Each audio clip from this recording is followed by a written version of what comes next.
ประชุมพบปะแลกเปลี่ยนเวียกงานอาสาสมัครชาวหนุ่มระหว่างศูนย์กลางชาวหนุ่มประชาชนปฏิบัติลาวและบรรดาองค์การจัดตั้งสังคมสมาคมมูลนิธิสโมสรที่เคลื่อนไหวในโครงเขตชาวหนุ่มวัยหนุ่มกองประชุมได้เกิดขึ้นในตอนเช้าวันที่25ตุลาคม2024ที่ผ่านมานี้ที่ห้องประชุมใหญ่ศูนย์กลางชาวหนุ่มประชาชนปฏิบัติลาวภายใต้การเข้าร่วมและเป็นประธานจากสหายท้องจันทร์ภูมิพันธ์รองเลขาคณะบริหารงานศูนย์กลางชาวหนุ่มประชาชนปฏิบัติลาวมีบรรดาสหายหัวหน้ากรมห้องกรมหัวหน้าแผนกห้องแผนกพนักงานที่เกี่ยวข้องตลอดถึงบรรดาสหายจากบรรดาองค์การจัดตั้งสังคมมูลนิธิและสโมสรชาวหนุ่มอาสาสมัครเข้าร่วมกองประชุมจัดขึ้นก็เพื่อเป็นการพบปะแลกเปลี่ยนเวียกงานอาสาสมัครเพื่อเป็นการสร้างขบวนการกำลังรับต้อนวันชาติที่2ธันวาคมครบรอบ49ปีวันเกิดของประธานไกรสอนพรหมวิหารผู้นำที่แสนเคารพรักครบรอบ109ปีวันเฉลิมฉลองวันสร้างตั้งชาวหนุ่มประชาชนปฏิวัติลาวครบรอบ70ปีที่จะมาถึงพร้อมนี้ก็ยังเพื่อเป็นการสร้างเวทีให้กับบรรดาชาวหนุ่มหญิงชายได้มีการพบปะแลกเปลี่ยนข้อมูลซึ่งกันและกันและพร้อมกันสืบต่อการร่วมมือกันช่วยเหลือสังคม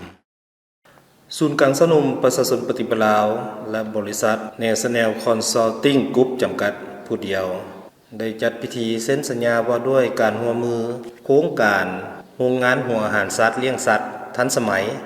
และธุรกิจปิ่นอ้อมเพื่อส่งออกไปสาธารณรัฐประชาชนจีนซึ่งพิธีดังกล่าวแม้นได้จัดขึ้นในตอนบ่ายของวันที่25ตุลาคม2024ที่ห้องประชุมใหญ่ของศูนย์กลางชาวหนุ่มประชาชนปฏิบัติลาวโดยตั้งหน้าศูนย์กลางชาวหนุ่มประชาชนปฏิบัติลาวขึ้นเซ็นสัญญาโดยท่านนางแก้วอุดรแสงมณีวงศ์หัวหน้าห้องการศูนย์กลางชาวหนุ่มประชาชนปฏิบัติลาวและท่านนางไสธนีจันทวงศารองประธานสมาคมนักธุรกิจหนุ่มแห่งชาติประธานบริษัท National Consulting Group จำกัดโดยให้เกียรติเข้าร่วมเป็นสักขีพยานจากท่านมนต์ไสลาวเมือส่งกรรมการสำนักศูนย์กลางพรรคเลขาคณะบริหารงานศูนย์กลางชาวหนุ่มประชาชนปฏิบัติลาวพร้อมนั้นก็ยังมีบรรดาคณะรับผิดชอบความเป็นไปได้ในการสร้างโรงงานหัวอาหารสัตว์เลี้ยงสัตว์ทันสมัยเข้าร่วมอย่างพร้อมเพรียงซึ่งจุดประสงค์ในการเซ็นสัญญาในครั้งนี้แม้นสร้างขึ้นเพื่อกำหนดสายพัวพันระหว่างคู่สัญญาฝ่ายก่อและฝ่ายขอเคลื่อนไหวไปตามพระบทบาทของตนอย่างกลมเกี่ยวในการศึกษาความเป็นไปได้ของโครงการสร้างโรงงานหัวอาหารสัตว์เลี้ยงสัตว์ทันสมัยและธุรกิจปิ่นอ้อมอย่างมีประสิทธิผลบนพื้นฐานสอดคล้องกับกฎหมายของรัฐซึ่งบริษัท National Consulting Group จำกัดผู้เดียวนี้มีความปรารถนาสร้างโครงการหัวอาหารสัตว์เลี้ยงสัตว์ทันสมัยและธุรกิจปิ่นอ้อมร่วมกับศูนย์กลางชาวหนุ่มประชาชนปฏิบัติลาวโดยโครงการที่เป็นบุริมสิทธิ์จะศึกษาความเป็นไปได้แต่ละทุกโครงการแม่นติดพัน